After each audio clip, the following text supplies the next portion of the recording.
Hello, everybody, and welcome back to another episode of The Push with Nick and KP. KP here with Nick in attendance as well. We're going to be running through all of the predictions that we both are going to be casting here for this weekend's WWE Clash at the Castle Premium Live event from Glasgow, Scotland.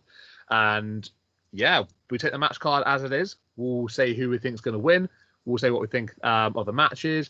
And we're basically just going to go from there, have a little bit of a run through of all of those matches taking place this coming Saturday. So how about we dive straight in and let's talk about probably one of the biggest matches on the card, if you ask me. We have got the WWE Undisputed Universal Championship on the line here, as this is a rematch from Backlash from Lyon, France, a couple of months ago.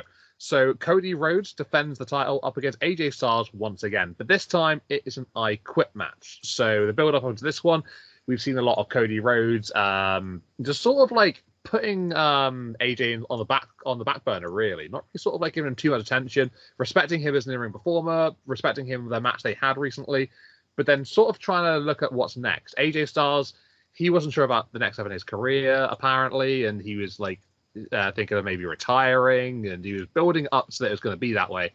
Gave a big speech on SmackDown, and then he would absolutely leather Cody Rhodes and setting up this matchup in the process. Cody demanding it be an I Quit match, and basically forcing AJ to say the word that he should have said the week before. So first and foremost, with this matchup, do you think that this could be the main event, or do you think that Drew and Priest would be main event? And then also, regarding this one as well, their first match was an absolute spectacle. Do you think this can live up to that, as well as this one being an I Quit match? Yeah, both valid questions. I don't know how you beat the first one. Just by definition. And I Quit matches, kind of a hit and miss, I think, personally. But yeah, I think there's certainly, if anyone can do it, AJ Styles and Cody Rhodes, make it happen again. I think they could. As for the card placement, I think it all depends if Drew wins, right? In my opinion, I think he is going to win. So by definition, if this ends up being the first match, or the other side of that coin, if Drew ends up being the last match, then I think it's kind of all but written in the stars that he will win and send the fans home happy, because they certainly didn't last time, right? But yeah, I'm really excited for this one. Does Cody start a pay-per-view or a PLE match card? I don't know. It'd be interesting, but I'm very excited for this one. Yeah, I mean, on paper, it's really, really enticing. And obviously, that match they had previously was so brilliant. This is it's looking like it could maybe follow suit on that one. So yeah, definitely hyped for it. Really excited for this one. In terms of who I think is going to win this match, I think it's pretty obvious from my standpoint. I'm going to go with a Cody Rhodes victory. I don't see him losing the championship just yet. I would love to see AJ win it. By absolutely no means would I be disappointed if he came out on top. But yeah, I'm going to go in my head. I'm going to go with Cody Rhodes. And I think he's going to defend the title successfully here. I don't see Cody losing as much as I do want to see AJ have another reign. I just don't think it's going to happen, at least yet. So a quick little fire there. Both of us thinking that it's going to be a Cody Rhodes victory. Will that be happening? Maybe the American Idol will make it possible. Let's go on to our second match then. A little bit of a discussion here regarding the Women's Tag Team Championships, because they're going to be on the line. This is a triple threat Women's Tag Team match where you've got the champions, Jade, Cargill, and Bianca Belair. They're going to be defending up against Alba, Fyre, and Isla of the Unholy Union, as well as Shayna, Baszler, and Zoey Stark. This has been quite the interesting build-up. We've seen a lot of back and forth between Bianca, Jade, and Candice and Indy, and they seem to put Candice and Indy out of the situation on Friday Night SmackDown, where they will get a victory over them. And then there's also been a bit of heat between them and Shayna and Zoey, but also respectively between them and Isla and Alba as well. So they've sort of had like this ongoing thing with a few different tag teams at the same time. They've ironed out one, and now they've got two more to deal with here. So the champs, there's a lot of women trying to fight for a position to earn championship opportunities. And that seems to be what has happened here, because, yeah, this has been sort of like a domino effect recently in the build-up. So we have Shayna Baszler and Zoey Stark go up against Alba and Isla on Raw this past week. Shayna and Zoey would actually dispatch of the Unholy Union pretty quickly, quite quick fashion, to be fair. honestly wasn't the biggest fan of that particular match. I think it could have been a lot better. But yeah, they sort of gave them a very, very short matchup. Shayna and Zoey almost essentially dominated that matchup. But yeah, it's a weird dynamic, this one. You basically got a team that essentially could deserve the championship opportunity. Shayna and Zoey, they had a match against Bianca and Jade a couple of weeks ago, which got interrupted by Alba and Isla. So yeah, there's been a lot of ifs, buts, and maybes going into this one. It's quite the interesting spectacle. Regarding this matchup then, Nick, with obviously, 3 different tag teams here, we haven't seen a whole lot of Unholy Union in terms of like getting big victories and actually doing quite well for themselves in recent booking wise decisions. So what do you think regarding them in this match? Do you think that they have like a chance here realistically, or do you think that they're just put in there because it's in Glasgow, Scotland, and both these ladies are indeed from Scotland? Yeah, a tale as old as time, right? The women's tag division being not clear and a bit mudded. Yeah, this one, I think it's quite obvious, as as a couple of these matches are, that the only reason the Unholy Union are here, because they haven't had a build up at all, hardly on main, is because of the location of the PLE. And that being said, the build up has been strange, and even more so, we talked about it last week. Basically a squash match that Unholy Union got beat in. I think that was this week or last week. I can't recall now. But either way, the last time they had a match, they got beat pretty quickly. Does that mean that they have? I mean, to me, that just seems like they're probably not going to fare well here. And I don't know. The other 2 teams, obviously very well distinguished and have been built up quite a bit. So is there a chance that maybe we're writing them off too quickly? I don't know. But I said it before and I'll say it again. I think the only way Jade and Bianca lose the titles are, if they self-implode, and they haven't shown any signs at all of that yet. And I feel like that would have to be something they would build up to. So you're going with the Jade and Bianca victory here then. I'm going to agree with that. I'm going to completely agree with it because I can't see these 2 ladies losing those belts just yet. I think the women's tag team titles have been something of an awkward position for however long now. Like you said, they are quite mudded and almost forgotten about at times. But I think with these 2 ladies, with the championships, it sort of does bring a bit of prestige to the titles once again. And maybe sort of some longevity in a reign, which at the moment looks to be pretty comfortable. Like you said, these 2 haven't really sort of shown any signs to go against one another. They seem to be clicking very nicely, working together quite cohesively. And yeah, I think that's going to continue here. I think they're going to retain the tag team championships. And yeah, I don't really have an awful lot more to say here, but I mean, should be quite a crazy matchup, I guess. Have 6 women all invest at the same time, could lead to a pretty big frenzy towards the end of the matchup. Yeah, so hopefully it's going to be a good one. Looking forward to it. But yeah, Bianca and Jade to retain, I agree with you.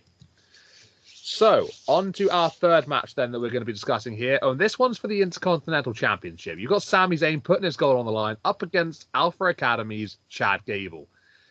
This has been arguably one of my favorite builds coming up into this one because Chad Gable has been just a complete and utter menace recently, right? With the Alpha Academy, tormenting them. It's been so great to see Otis kind of like standing up to Gable, but teasing us at the same time and not fully committing to that decision. He's been going back on himself. He's actually been attacking Sami Zayn, doing what Master Chad Gable wants him to do. But it's tearing with his mentality, and it's been wonderful to watch. Sami Zayn trying to get in the middle of all of this, trying to basically just set the Alpha Academy straight, make it clear to them that Chad Gable is not the man that they want to be listening to, and they should actually be listening to the WWE Universe instead. But yeah, Sami, very proud champion, giving Chad Gable this title opportunity, one-on-one match at Clash of the Castle. It should be a very, very, very, very good match. They had triple threat with obviously Bronson Reed back at King Queen of the Ring. That was a quality match. Maybe stole the show, if you say so. I think, Sami and Chad have the capability of doing that once again here today. But with this matchup then, Sami against Chad Gable, do we see Otis getting involved quite heavily in the outcome here? Do you think that the Alpha Academy will be left behind? Do you think that it's just going to be Otis coming along? Kind of similar to how we saw King Queen in the Ring, where it was just Otis and Maxine, and then obviously Maxine got sent back. I think maybe Otis has a big part to play. What do you think, Nick? Yeah, I think it'd be silly to think otherwise, because I mean, that's what the story's been telling us, right? The implosion of the Alpha Academy. Question is, who will it benefit? I feel like in the way they've been telling the story to date is that Sami is going to retain because Alpha Academy, whether trying to help or hurt, is gonna go awry, and that'll kind of further that storyline to implode the Alpha Academy. So I feel like that's the most reasonable. But with that storyline, it could very well go the other way too. They could be trying to help Chad and maybe accidentally hit Sami. I don't personally think that's where they're going to go, but it's certainly a possibility when you have outside interference, right?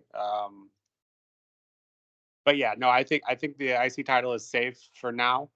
But I'm just happy we finally get this match 1-on-1 on a PLE. Yeah, this one should be a ton of fun, and yeah, I think your guy is safe for now. I'd like to think so, and I'd like to hope so. I think you made a lot of good points there. It has been like a very big tease between Otis and obviously, with going with Master Gable's orders and stuff. I think they could do something like that. They could have a moment, like you said, where they do sort of have like a collision in the ring where it's like accidental or whatever, in which way maybe Otis aims for Sami, hits Chad, or vice versa. I've been umming and ahhing across this match for the last week or so. I don't think deep down I 100% know how this one's going to go. I think they could do a little swerve like that with Otis and stuff. So I think there's a possibility of that for sure. But I am going to go with Sami retaining. And my decision is that Sami will successfully defend the championship against Chad Gable. And I don't think this is going to be the end of this. I think that we're going to get a continued thing going down the line still. I do not think this is the last we'll see of this particular feud between these two men for that IC championship. I think it all depends what happens here. And then I think we'll get some extension of that going off then, possibly even into Money in the Bank. So let's get down then into our next matchup. And this one is for the WWE Women's Championship. You've got Bayley putting her gold on the line, and she's putting it on the line up against Scotland's own Piper Niven. So another female from Scotland being involved on the card here. And somebody who hasn't been in a championship match in such a very, very, very long time. I personally think it's overdue. I think you agree with that, Nick, as well. Yeah, Piper Niven, she gets a rare championship opportunity against Bayley. And the build-up for this one was kind of interesting because you had Chelsea Green and Piper Niven basically blindsiding Bayley and attacking her when she wasn't really looking and stuff. And, basically hitting her when, her guard is down. Bayley was in the ring with Nia Jax. Well, was coming out to see Nia Jax, who had called her out. And then this whole thing sort of sparked up from there. Basically, Bayley overlooking any other challengers, going straight to Nia Jax. So Piper basically making Bayley aware that, the danger is actually here. The danger is real. You need to be aware of this because I can bring it to you. Piper delivered a really good promo on SmackDown last week, which really asserted herself into a championship contender's position, which was nice to see. A little bit of change of energy from her, which was very, very fresh. But Piper has sort of brought herself out of as what is seemingly the tag team division with Chelsea from a singles perspective, a null point into this sudden championship matchup. Again, you could argue it's because it's a Clash at the Castle in Scotland. That's why Piper's been given the opportunity. But I'm really happy for her. I think there's going to be a good opportunity to see Piper on the big stage. Maybe no distractions this time via burnt signs and stuff, and signs that light on fire or whatever. But how excited are you to see Piper Niven in a championship match? Are you looking forward to this? Obviously, we're quite big fans of Bayley as it is, but what about Piper Niven? What's the hype levels there from you?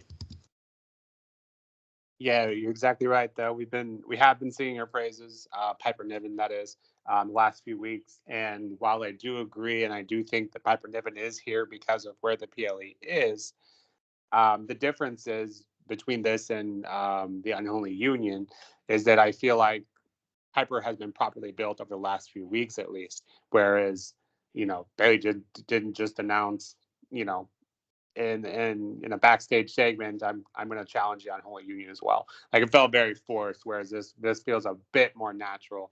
But yeah, I think I've held Piper in high regards for quite some time, and I think quite underrated, and I think she deserves more time in the spotlight. And as much as I love Bayley, hasn't been a great reign so far, but I wouldn't be mad at Piper winning here. Bayley is one of my favorites, but Piper I feel like she has it, and I feel like she could do something with that title.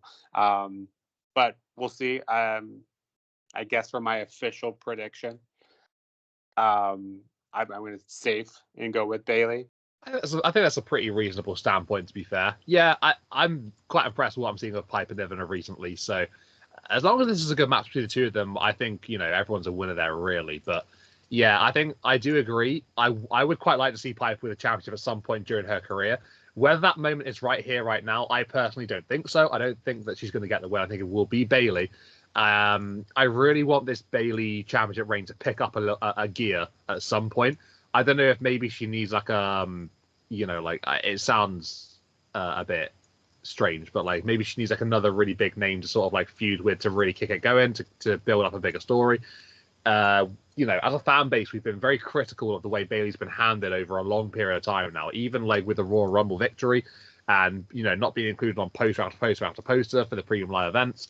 And then going into this one, maybe the build could have been a little bit better. Maybe they could have kickstarted it a little earlier. I don't know.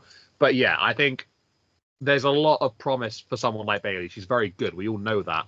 It's just whether they can sort of build that title reign that she is definitely capable of into, something of business that's a bit more entertaining and something that we can really, really get behind. But yeah, I'm excited for this one. I'm going to go with Bayley. I'm going to agree with you. I reckon she'll retain the championship successfully. And then we will go on to what we think is going to be the main event of the show, right? What we hope is going to be the main event of the show, because the crowd should be absolutely crazy for this one. You've got Damian Priest defending his World Heavyweight Championship up against Drew McIntyre, Scotland's own. And unlike the other matches that include Scottish participants, this one is... this one's definitely merited. I think we can all agree on that one, right? Whether you disagree with the others or not, I don't think you can really throw too much shade here on this one. Drew McIntyre has been waiting for this moment, right? He's been distracted since WrestleMania, since losing the World Heavyweight Championship to Damian Priest after that Money in the Bank cash-in. He's been distracted by several different things. And this is the opportunity for Drew where he can just try to put those things aside. If he can concentrate for a good half hour, he can walk out here with the World Heavyweight Championship. Whether that's going to be allowed to happen or not, there's a very, very big question mark and asterisk over that one. And we're just going to cut to the chase right here, right now. Damian Priest against Drew without any interference. Drew wins probably every time, right? I think we can both agree on that one. But, will we be seeing CM Punk? Will he be getting involved in this one? Will he fly across from the States to Scotland just to screw McIntyre? Because if the evidence we can go on from previous months, that supports that he probably will end up doing that. And I'm a little bit concerned, I'm a little bit worried that is going to be the case here. There could be a lot of angry fans at Clash of the Castle because of that reason. But yeah, what are your thoughts on Punk? How likely is he to get involved in this one, do you think? Yeah, a few points before the Punk point as well is I'm glad you brought up the crowd. I was hoping it would get brought up organically. And I think each one of these matches, I think the crowd's going to be absolutely insane. And I've been looking forward to this one for a while. And with you being in attendance there personally, I have no doubt that you guys will deliver. That being said, if Drew beating Fenn the other night to ensure that the Judgment Day cannot interfere, does that mean the Judgment Day won't interfere still? No. They still could, in some way try to find a way, and then we'll all be pissy about it next week. But I think it kind of opens the door to exactly what you had mentioned, is that CM Punk will be there to interfere on their behalf or his behalf. I guess CM Punk's kind of out for himself. So definitely his behalf. That being said, if this is the match card order, and you kind of mentioned this earlier, if this is the match card order and this is the main event, and CM Punk costs Drew, and this is the last thing Scotland sees, you guys will be furious, and rightfully so, but fool me once, now fool me twice, because that's what they pulled last year, right? I don't know. I feel like y'all are owed one at this point. But regardless, I think it'll be an entertaining match. I just hope that they pull the trigger, and if all of our predictions so far are true, then no one's lost the title, and I think this is by far the most obvious choice for a title change. It's something that I teeter back and forth with. I really am not sure deep down whether I think Punk is going to be there or not. You could argue that it's basically written for him to be there, with obviously, like you said, with no Judgment Day. Punk can come. He's not Judgment Day, So, yeah, it really does stick in the back of my mind. Like, I don't know if Drew's forgotten about him. I don't think that's really the case. You know how, aggressive he is towards him. So I don't know whether he's forgotten about him, but we certainly haven't. We maybe sort of half expect him to be there. But yeah, you brought up some good points. So last time they had Clash at the Castle as well, Drew against Roman main event. Solo coming in and, interrupting the matchup, interfering, debuting on the main roster, costing Drew, saving Roman. It literally is set up for that sort of thing again, and it's kind of crazy. They can't pull it again, surely not, right? I'm going to go with a Drew McIntyre win. I think it's more hope than anything, but I would not be surprised in the absolute slightest if they pull the CM Punk trigger on this one. I really would not be surprised. But yeah, if they do, it's going to be a raucous of boos. That's what I'm telling you right now. I'm looking forward to this event. Obviously, as going myself, it's going to be phenomenal. It's going to be fantastic. But it's just whether we're going to go home happy, or whether we're going to go home with a sour taste in our mouth, kind of like we did a couple of years ago. Yeah, either way, you're going home with some strong feelings, right? And I think at the end of the day, from WWE's perspective, that's a win. If you go home thinking about it, yeah, I think Drew clearly deserves this. The 5-minute reign just didn't quite cut it for him and or us. But yeah, I think this is the one I'm most looking forward to, and I think regardless of whether they pull the Punk trigger or not, this should be a memorable one and an overall wrapping up. I think is a really good looking card. Hopefully it delivers, and I know the crowd will, so that always helps. Yeah, I mean, I completely agree with all of that. Basically, it's a nice rounded card. I think you got like a mix of like a load of different things, and obviously you got a nice stipulation at the beginning there with the I Quit. You got the hometown favorite with Drew McIntyre. There's so many different elements here, and I think you got a lot of on paper some really quality matches with some great performers. So it's going to be a really exciting show for definite. But yeah, strong feelings either way. Let's hope it's the good feelings, as far as I'm concerned, anyway. So, guys, thank you very, very much for coming in and listening to what we have to say here regarding Clash at the Castle. What are your thoughts? What are your opinions? If you've got any strong, bold opinions or whatever, feel free to comment down below. Let us know what you guys think is going to happen. If you agree with what we're saying, if you disagree, whatnot, let us know. If you're liking what we're putting out here, then please like the video and subscribe to the channel, because we're always putting out more content each and every single week. So, thanks again, guys, for tuning in, listening to us, listen to what we have to say, and hey, let's look forward to Clash at the Castle. Not long to go now. Here we go. Thank you very much to Nick for attending with me here today, for going over your opinions as well. And yeah, I guess before we go, you got anything else to say, Nick? I believe I've covered it all. Excited, and just hope that the hype lives up to the expectations that we've built up. That's the hope. That's the plan. Let's see if it works out that way. Hey, cheers, guys. Once again, this has been The Push with Nick and KP, and we'll see you in the next video. See you later, guys, and thank you very much.